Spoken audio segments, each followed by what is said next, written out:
Hello and welcome. I'm Danette Kubanda, and joining me today for a very special interview is Debra Fader. She is a founder of the nonprofit Diversity USA, which is a band of entertainers who put on shows to spread the good news of using art to create connection across all cultures. She also created the nonprofit Queen of Kindness to celebrate our differences through love, hope, and kindness, which that group does through their entertainment shows.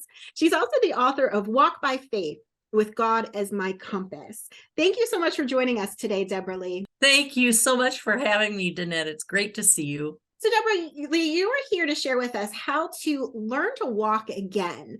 Tell us a little bit about how you had to physically and emotionally recover from something. Well, what happened to me back in 2006 is I got out of bed and I fell to my knees, and then I fell on my face and could not move. So I was paralyzed and had to try to get some help through finding a phone that was nearby, which I was able to do by grabbing and pulling myself across the carpet, and made my phone calls to find help and did find help.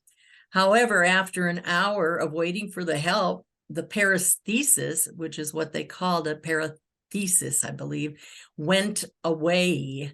And so then I stood up and I said, what's going on with me? But my husband had shown up. He took me to the hospital, and we started the long journey that took me through several misdiagnoses. And I was also, I call it medical gaslighting. I had people tell my husband that I was just making this all up, that I needed attention from him. So I was making this thing up, which was just absolutely ludicrous. I would have a spell, and then I would be good for a little while, but I started progressively becoming worse and worse and worse with each spell I had. And what ended up happening is I went to see a doctor in 2013, and he felt that I was misdiagnosed, sent me to Mayo Clinic, and I found out I do indeed have primary progressive multiple sclerosis. So from that diagnosis, of course, I was feeling much happier and relieved because I knew what I had. And then there wasn't medication for it until 2017. So I've been in and out of wheelchairs. I've had to rehabilitate my speech patterns and try to learn to stand and walk. And I still can't really walk in a straight line, but I do my best.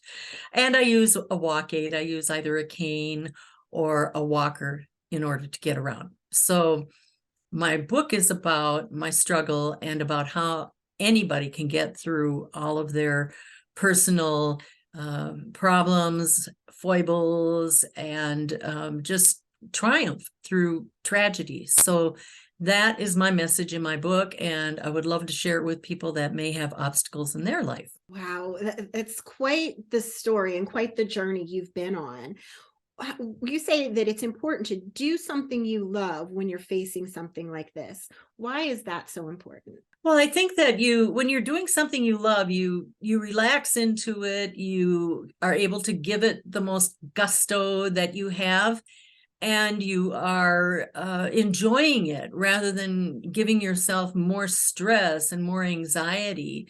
So you become a little more productive and relaxed. And so that's what I try to teach, is to find your hobbies and your greater aspirations, and try to build them up and make yourself much happier in the process. And what's it that look like for you? Is that where your nonprofits came from? Yes. Well, the reason I started my nonprofit is I had been mayor of Montevideo, Minnesota for 8 years. And during that time period, I found that there were many people that felt not so much ostracized, but they felt that they were in their own little pocket of groups of their culture, or their heritages, and I tried to bring people together. And so that's how we actually started with a community Christmas show.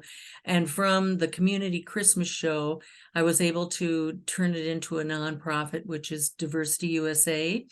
And all of our performers, well, I have many performers that come in from out of state and some from out of different countries just to perform for these different shows, because they want to share their culture too. So that is very important. And what that has done for me is made me relax and enjoy the show.